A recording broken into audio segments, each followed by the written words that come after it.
If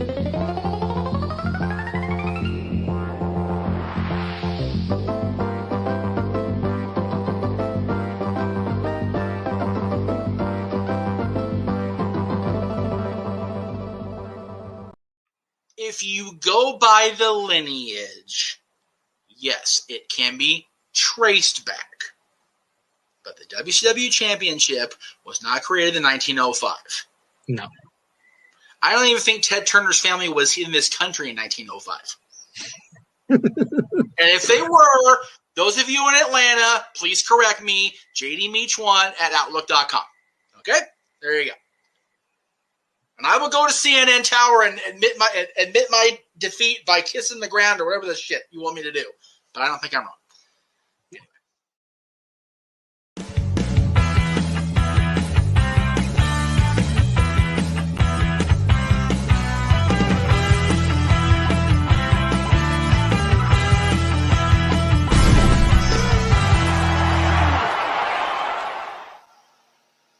Well, as it turns out, I was wrong about Ted Turner's family being in this country, and we'll get there momentarily. Welcome back, ladies and gentlemen. The first episode of Talk Wrestling, besides the anniversary celebration, in almost 2 months. So glad to be back. I am, of course, Jeff Meacham. You see the name there. You see the name over here. It's behind me on the marquee. You can't mistake where the hell you are today. I am so tickled to be back. I'm very, very happy. Hello, everybody. CJ, I know you're not here for the live show. We'll get to you in a little bit, brother. Thank you very much. You are here. Well, good. Awesome. Cool. And Shane's here. I have to thank those two right at the top. They were very, very cool to me the first night I was in Atlanta. Took me to a beautiful dinner between transportation and pay. I thank you both very much. Hell of a meal, hell of a time. Seeing the nightlife of Georgia, and it was very, very cool. So thank you both. Brendan says, "What's up, Jeff? Hope your trip was fun." I did have a fun trip, thank you. And Michael Gonzalez says, "Hey." So if you guys have been following along on social media the last month or so, when we recorded that episode of Dads, which hasn't aired, by the way, I haven't had a chance to get that published yet because it's supposed to be published during what ended up becoming my hiatus. I did take a break at the end of June. I decided that I was just going to be on a break for a little bit until after SummerSlam and just make that decision to just stay away. And call it a blessing, call it a curse, call it a fortuitous opportunity. Dylan's maternal family decided to send him on a Six Flags cross-country tour to Six Flags Over Georgia, Six Flags Great America, I think it's called, I hope, and Six Flags Discovery Kingdom, which is Atlanta, Georgia, Chicago, Illinois, and Napa Valley / Vallejo, California, up near San Francisco.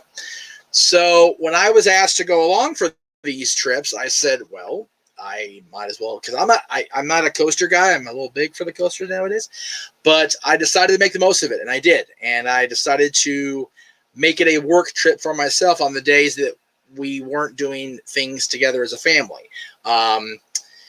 Originally, these four, I should say, because we're going to do one for Vegas when Dad and I go for SummerSlam also. It was originally supposed to be just focused on the wrestling stuff of Atlanta, Chicago, San Francisco, and Vegas. Vegas will probably still be the case when I get back from SummerSlam because I'll have opportunity to film more. But this show is going to be primarily wrestling. I did try to keep it as such. I didn't get to go to all the sites I wanted to go to, which I'm kind of bummed about. But I did get to go to a few places, and I did indeed make good on my vow to the citizens of Atlanta and the Turner family. So we'll get to there momentarily. So a lot of people know, of course, that, I mean, when you talk about Atlanta and you talk about professional wrestling, you have to talk about the Turners.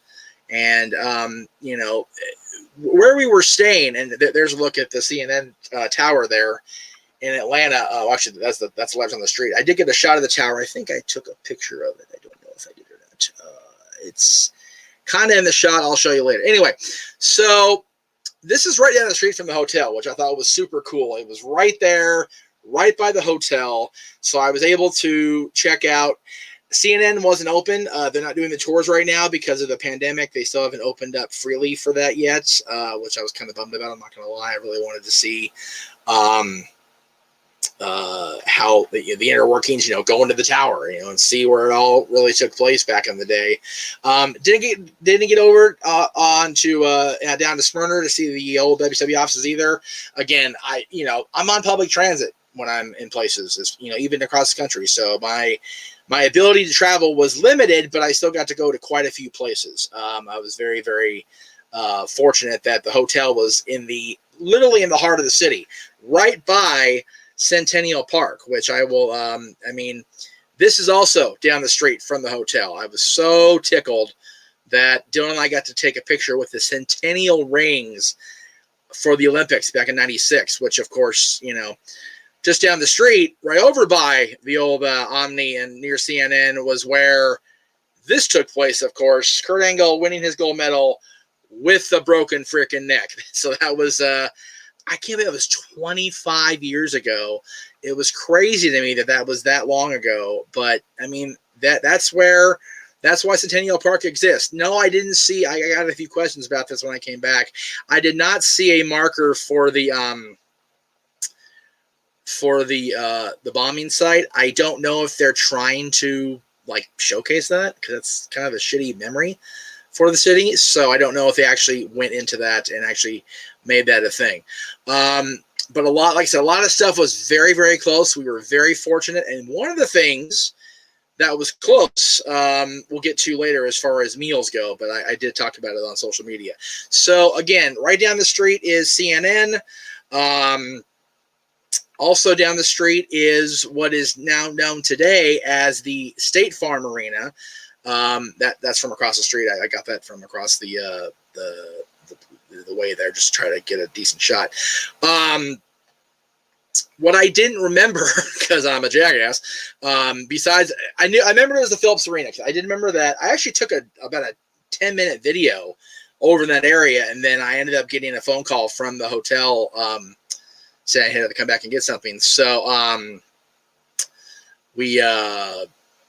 ended up, I lost that video. I forgot what happened. I don't know if I deleted it by mistake or what. But what I had forgotten when I went down there was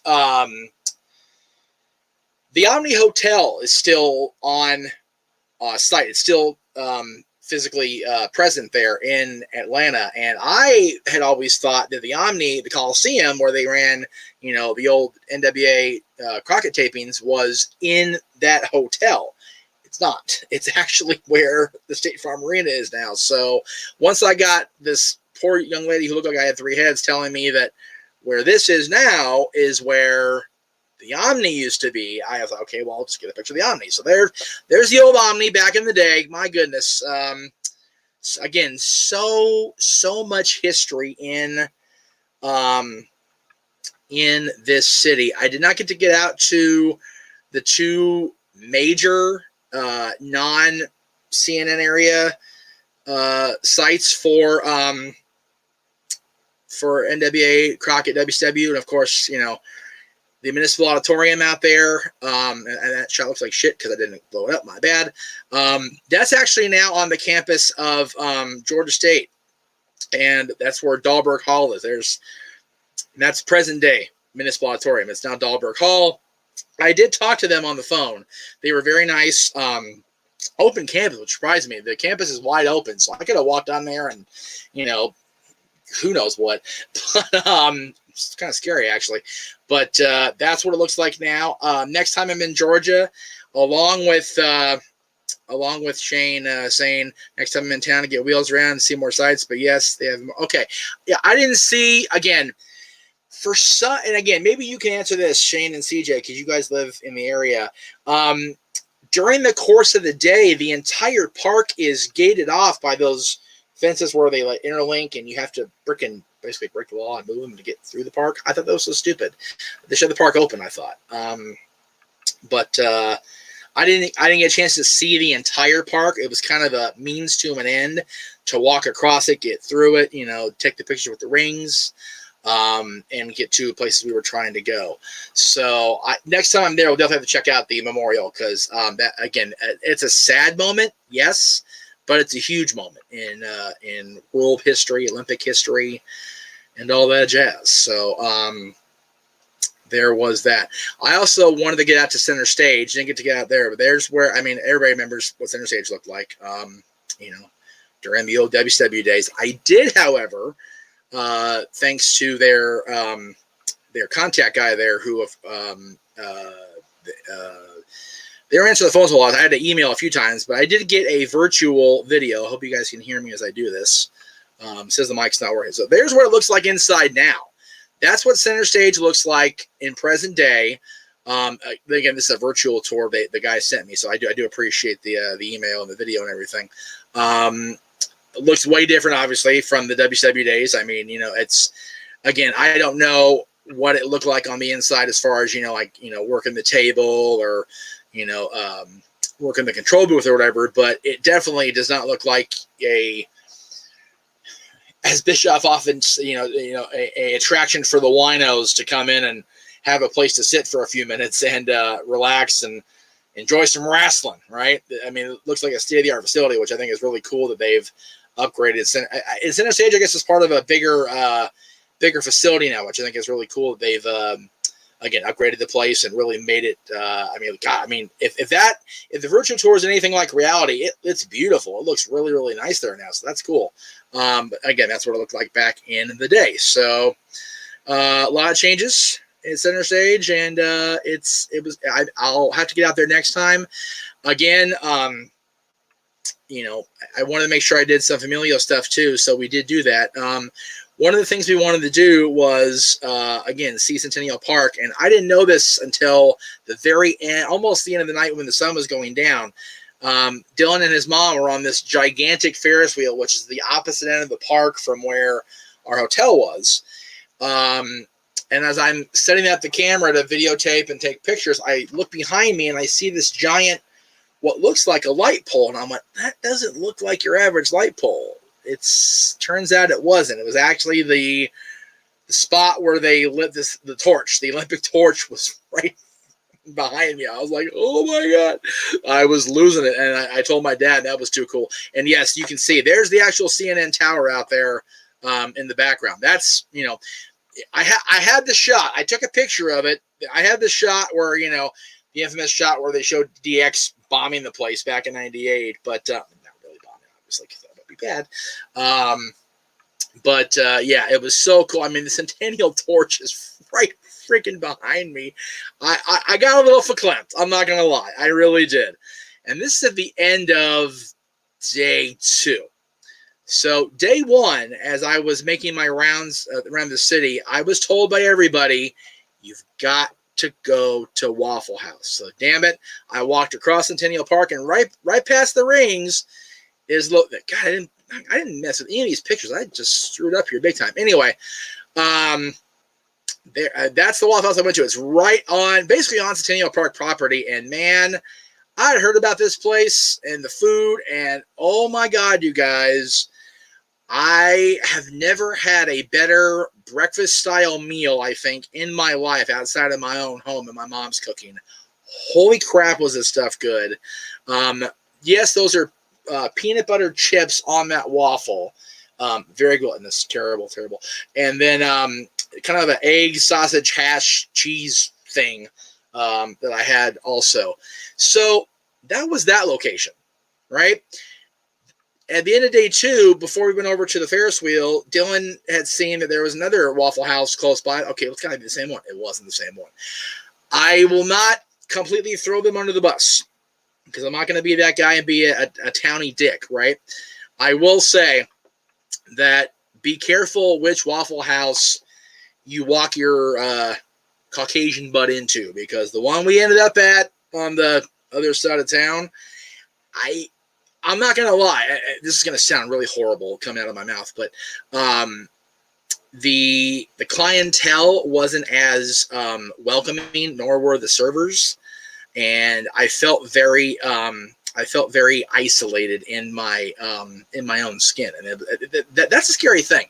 And also, same day, we're walking along the corner toward that Waffle House, and this guy walks up to me with more gold in his teeth than there is in my logo here under my name. There it is.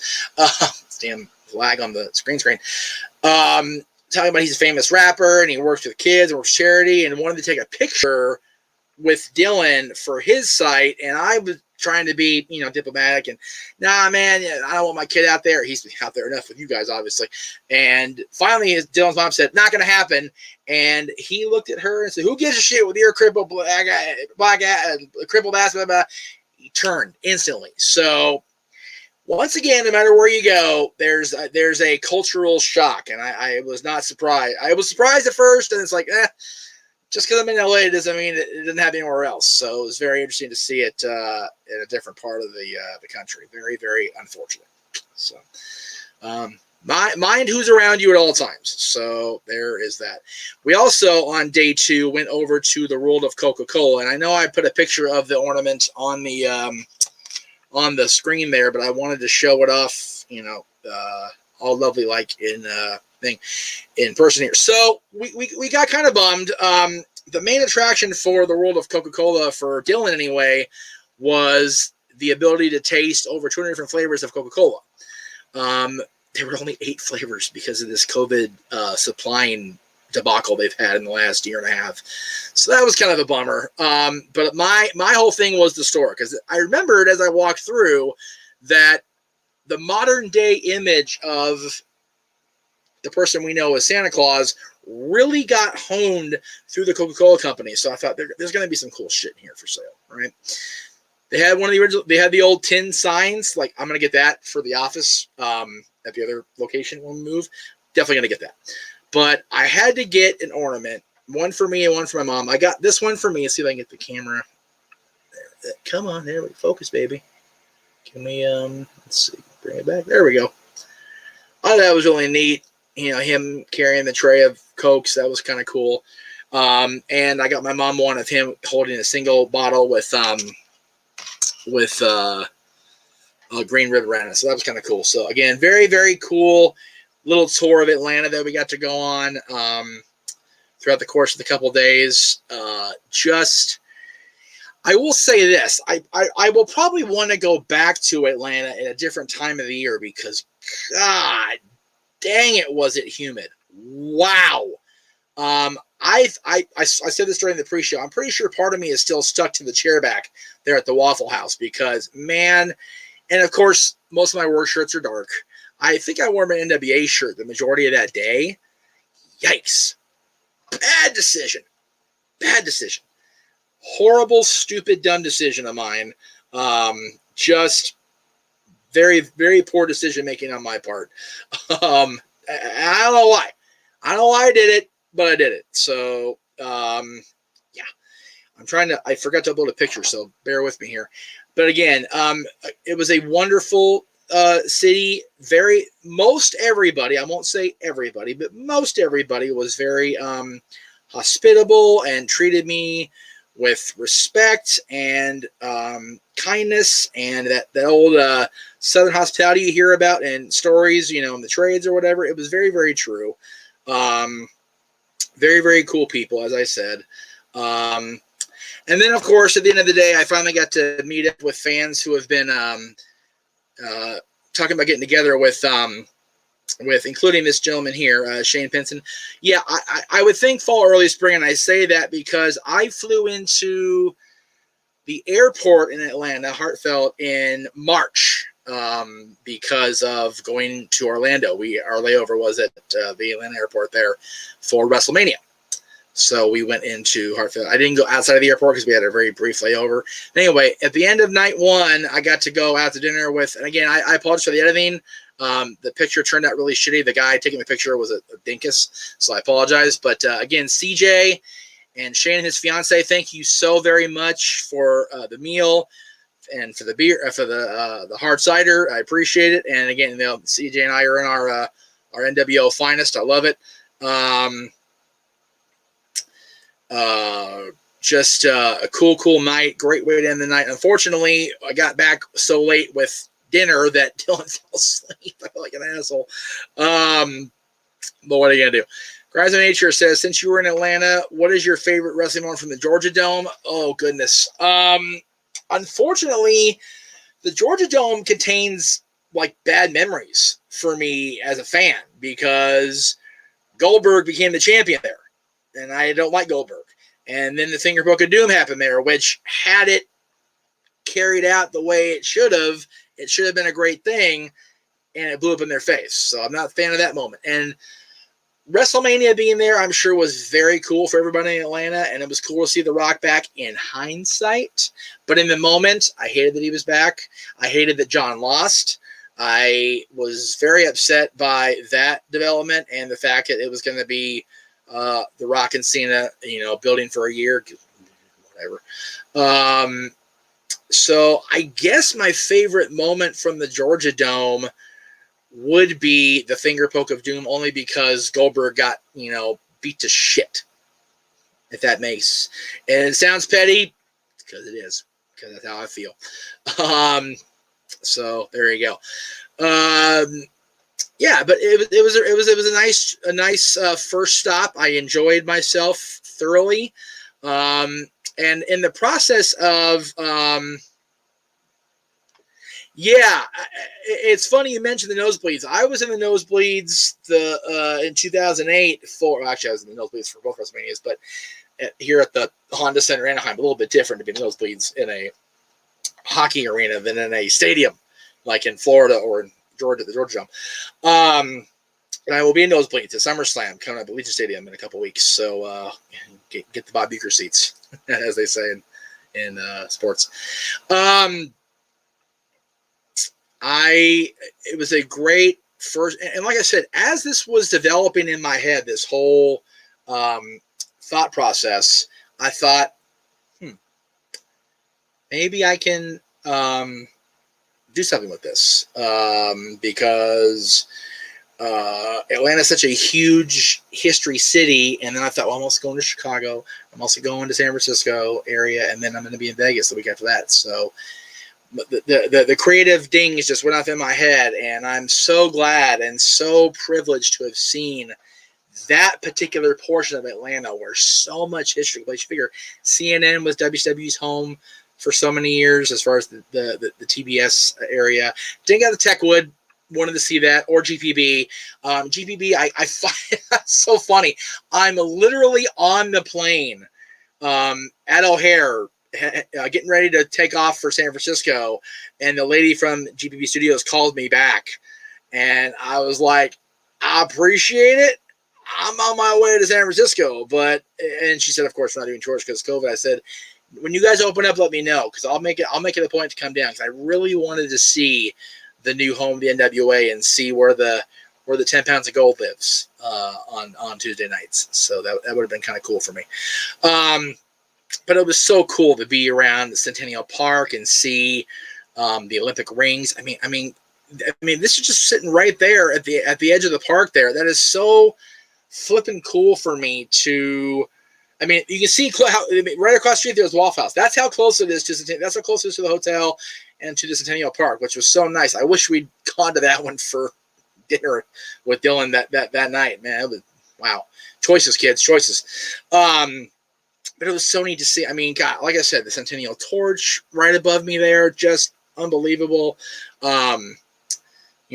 Being up. Here we go. I forgot all about this. So you saw at the top of the show on Dads, I talked about Turner's family not being in this country when the WCW Championship was created in 1905, and I made a promise, and I.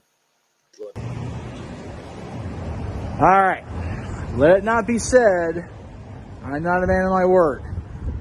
You saw the video thing before we did this part of the show today. And I said if Turner's family was here before 1905, I would come to CNN and kiss these letters. Well, you'll see the still images as I go through this and edit this later, but there are the letters. And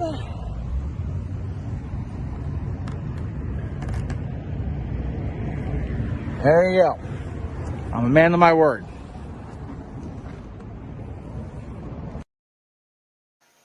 And the Project Mitchell will be played by Claude Rains, the Invisible Man, apparently. Again, mask on. I didn't want to touch shit with my lips because COVID's a thing. So, in that vein, next week we will be back on the road. We'll be taking a tour of the Windy City. And again, I didn't get to do near as much of this city as I wanted to, but we will be talking about the history and the history to come, as it turns out.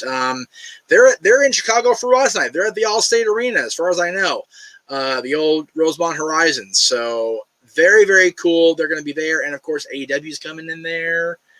Oh, my goodness.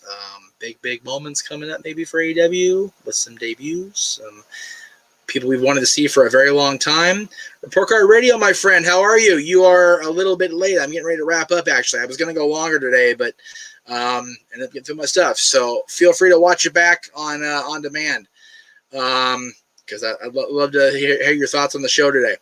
So, again, we're going to Chicago next week. But the rest of this week, we're not done, kids. Oh, no. Like I said on the pre-show and like I'm saying right now, my goodness, that's the month for me, man. I have 1 weekday off, and that's tomorrow. That's because of Social Edison's bullshit maintenance stuff. But tomorrow, we're back on the air. Wednesday, we're back with the Greg Cherry Show. I'm back with Greg co-hosting for the full show for the first time in a long time, and we're back full-time on Wednesdays at 7 Eastern. Of course, Nerdy Q Review will be simulcast on this channel with or without me every Thursday at 8 o'clock Eastern, 5 Pacific. And this Friday, the return of Dads, Always on Wrestling, as JJ and I reveal our choices for the best celebrity matches in wrestling history. And as I said, we're in Chicago a week from tonight at 6:30 Eastern, 3:30 Pacific. And I'm going to try to do that Instagram pre-show every week here, because I know the Instagram audience doesn't get included in this because I can't do this through StreamYard yet. Hopefully we'll get there soon. Again, guys, thank you so very much for everything. Thank you to Shane and CJ and Shane's fiance for everything in Atlanta when I was down there. Thank you to everybody at the hotel. The Embassy Suites at Centennial Park. Thank you very much there. Thank you to Dylan's mom and her family for putting me up and putting up with me and my shenanigans, and shenanigans aplenty. And I can't state enough, guys. Thank you so much. Very, very cool time for me, and I look forward to being back. I'm so glad I'm back now. Thank you so much. And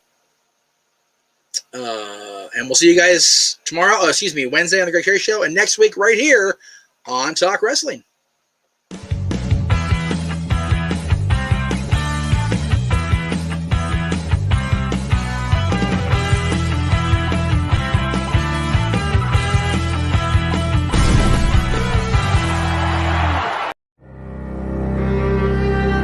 Made in Georgia.